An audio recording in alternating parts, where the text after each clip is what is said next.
J'adore tes différentes coupes de cheveux sur tes lives. Quand j'ai ça, c'est qu'ils sont sales. Ouais. Oh mon Dieu! C'est une victoire pour l'instant. Je vais toucher du bois. Attends. Euh, Attends, un beau bout d'érable blondé, voilà, hop. Touche une Voilà. guitare, touche une guitare. Ah non, ben, c'est plus du bois une guitare, c'est une guitare. Ah là là, je suis trop contente. Mais Ouais, non, on l'aura mérité quand même. on l'aura mérité, ouais, c'est clair. Comment ça va? Bah, écoute, tranquille, hein, il s'est mis à pleuvoir juste avant que t'appelles, parfait. Eh ben voilà, tu vas pouvoir passer tranquille une demi-heure avec moi. Ouais, c'est cool. Bon alors, eh ben écoute, du coup on a démarré un petit peu avec du retard. On va commencer tout de suite, hein? Ouais, vas-y, vas-y. Bon. Alors déjà, moi je suis super contente que tu aies accepté parce que bah, tu fais vraiment partie du coup des gens de l'ombre dont on parle. Ah bah, rien que le nom Alors l'indique, hein, pas, tu pas tant vois. de l'ombre parce que toi tu fais partie des gens qu'on voit passer sur C'est scène vrai. pour amener les instruments et tout ça. Et Et comme je dis à ma mère, si tu me vois, c'est que je suis viré à la fin du concert. Donc, c'est ça. Et du coup, euh, en plus, ce qui est intéressant, c'est que ton poste, donc tes backliners, à l'inverse de métiers comme habilleur ou maquilleur, j'ai parlé avec Marjorie Violo qui était régisseur plateau, c'est des métiers que les gens savent pas forcément ce que c'est. Donc du coup, qu'est-ce que c'est qu'un backliner? je t'ai dit, bah, je savais pas la semaine dernière quand on a essayé, mais maintenant je me suis renseigné. Donc en fait, c'est femme de ménage de musicien. C'est grosso modo, tu fais à la place du musicien tout ce qu'il veut pas faire parce qu'il est en train de boire un coup ou de faire la sieste ou qu'il est dans le tourbus, c'est pas encore arrivé. Grosso modo, t'arrives, tu vides le camion, tu montes le matos, t'essayes tout pour que ça marche. Alors Tu le vois, c'est matos, pas c'est-à-dire que toi, c'est vraiment tout ce qui touche les, ins- au les, musicien. voilà, les instruments en fait, soit guitare, clavier, basse, batterie, vraiment les instruments. Je m'occupe pas du son, je m'occupe pas de la lumière, tout ça. Je m'occupe spécifiquement des instruments de musique en fait. D'accord. Et alors, à quel moment d'une production t'interviens, toi? C'est au démarrage de la tournée ou t'interviens déjà avant? Avant, pendant les répétitions en fait. D'accord. Et Parce donc, tout que, ce qui est matériel et tout ça, t'as connaissance du matériel, j'imagine, avant ou tu le découvres sur les… non, bah, disons que j'ai connaissance, je le mets en route, je fabrique le câblage, je fais en sorte que tout fonctionne avant même que les répètes commencent, histoire que les mecs ils arrivent pas genre ah bon mais quand est-ce qu'on joue un petit peu comme quand on essaie de faire des vidéos ensemble, tu vois.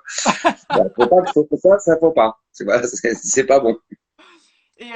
Et du coup, donc toi, au-delà de ça, au-delà du fait que tu prépares tout en amont pour que en fait, quand les techniciens arrivent, toi, tu fais en sorte qu'ils puissent jouer tout de suite.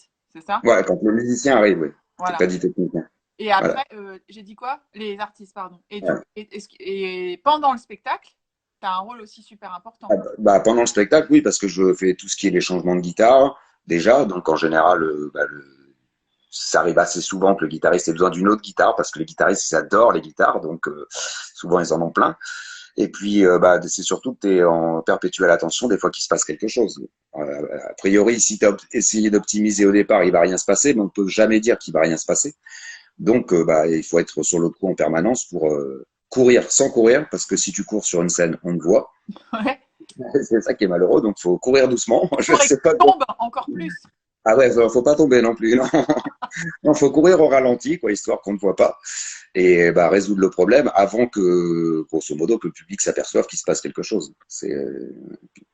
Ok. Et alors, ça fait combien de temps que tu fais ça, toi, du coup? Ouh, t'as vu, j'ai plus de cheveux. Ah bah, j'en avais quand j'ai commencé. Ton premier plan backline?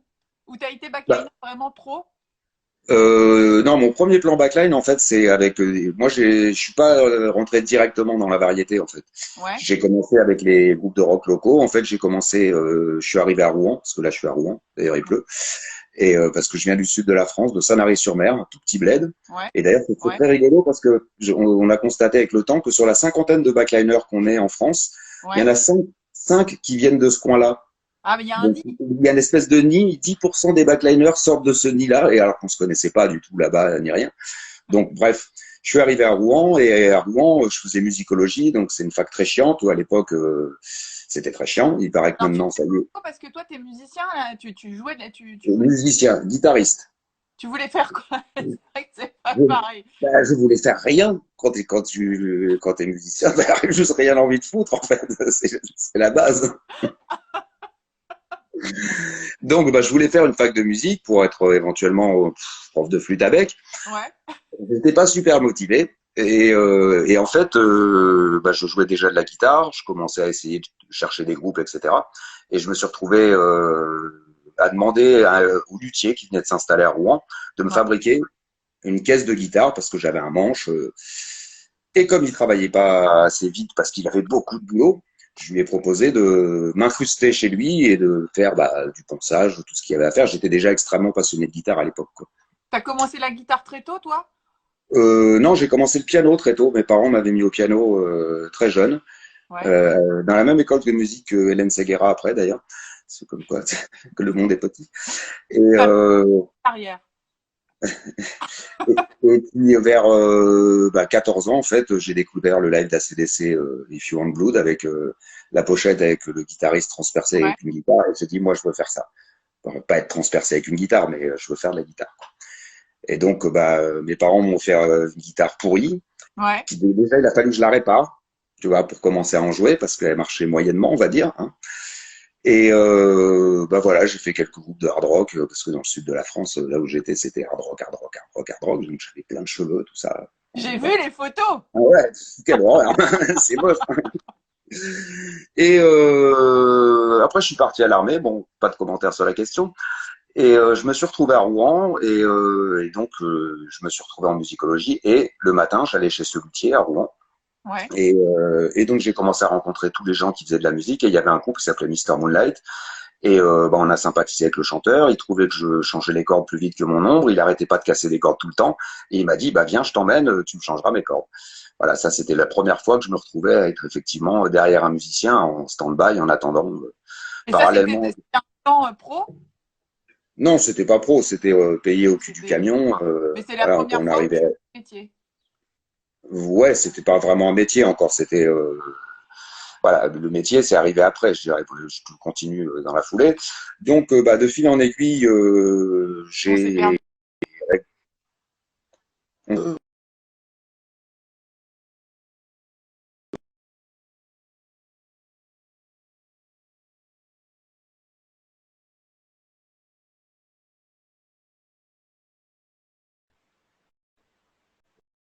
On l'aura mérité ce live.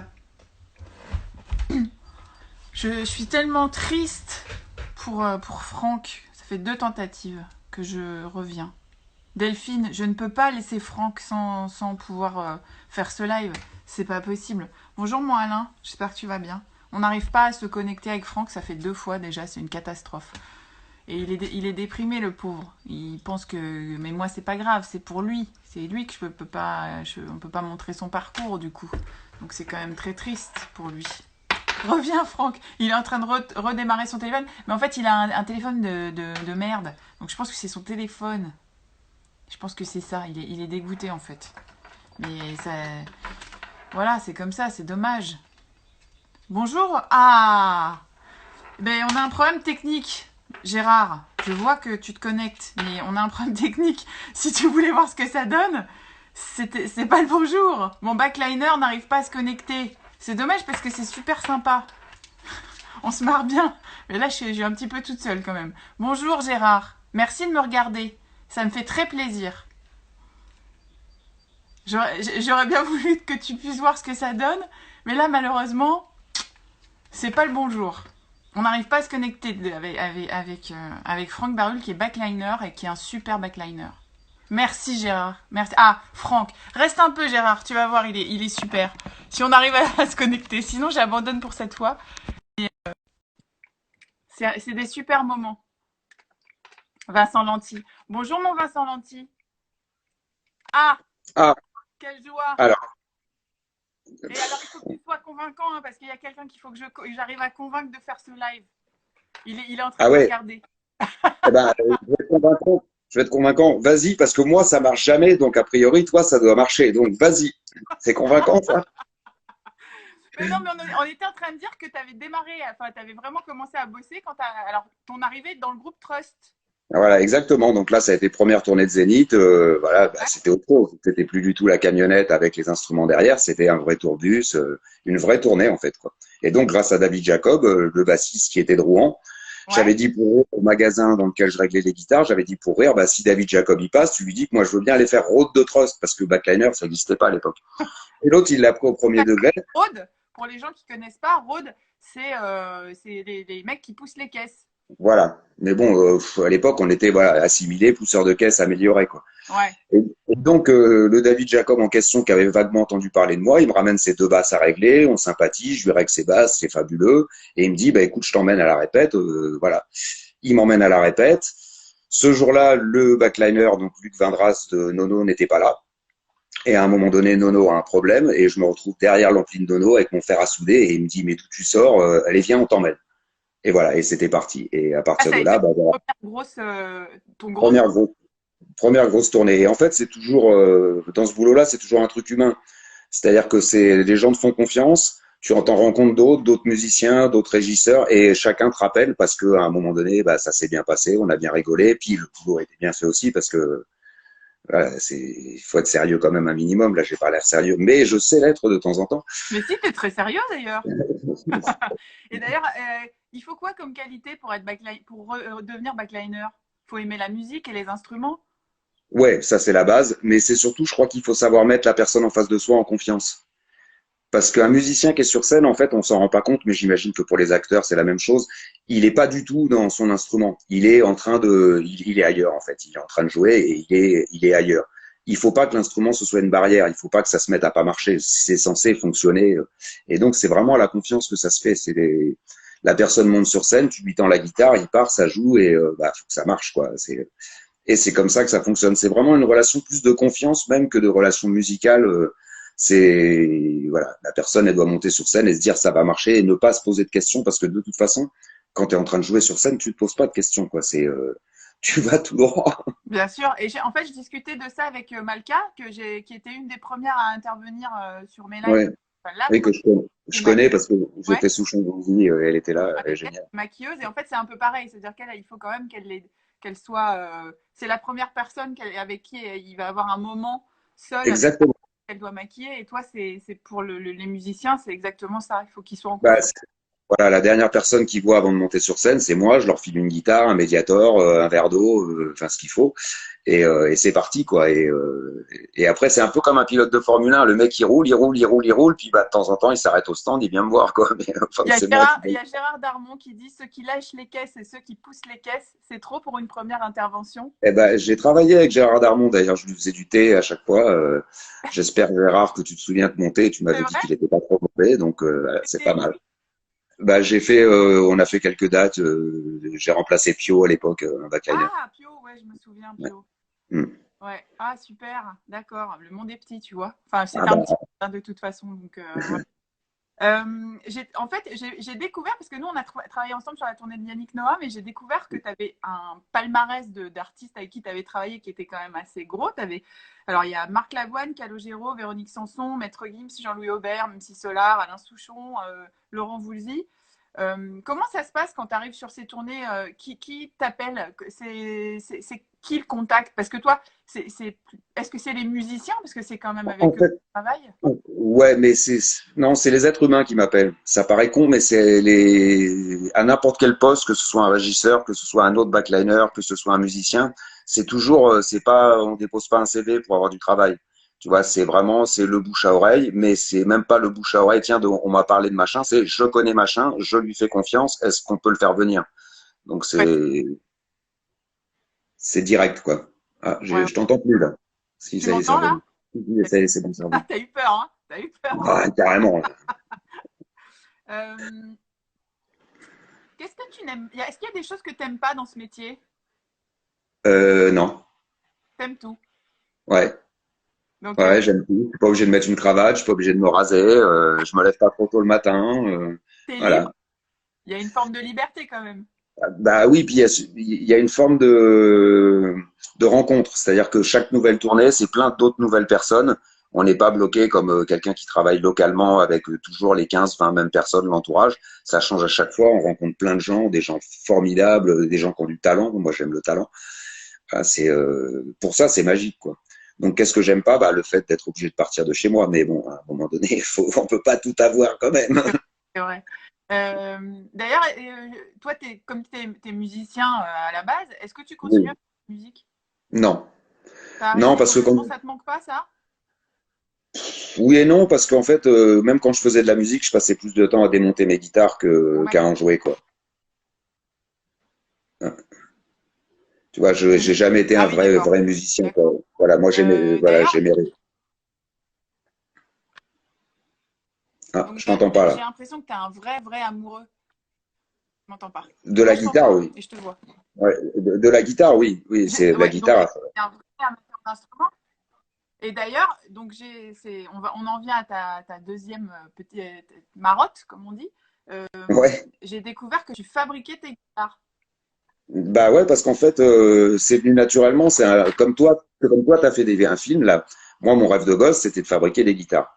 Donc j'en ai toujours bricolé, bricolé. Puis Ouais. arrivé à 50 ballets, je me suis dit tiens, je vais me faire une guitare parce que j'avais pas les moyens de l'acheter. Donc j'ai copié une guitare, une Gibson SG de 1966. Et cette guitare, je l'ai fait essayer par plein de guitaristes qui m'ont dit mais elle est fabuleuse, elle est géniale, elle est mieux que l'original. Je dis mieux que l'original quand même. Et de Attends, fil en attends, aiguille, attends, attends, attends, attends, parce que tu dis j'ai copié une guitare. Ça a l'air simple pour toi, mais ça l'est pas du tout. Du coup, tu peux copier une guitare? ben, tu prends des bouts de bois et tu fabriques une guitare, quoi. C'est-à-dire que Tu tu vois? prends la guitare en l'état et tu refais la même avec Voilà. la Bon, rien. j'en avais bricolé plein avant parce que tu vois, tu as des guitares Oui, derrière oui, toi. Tu as, ouais. des guitares de style Fender où c'est une caisse et un manche que tu vis. Donc, c'est assez facile de faire des guitares comme ça. Donc, j'en avais bricolé plein. Mais j'étais jamais parti en me disant, voilà, je fais tout de A à Z à partir de planches, en fait.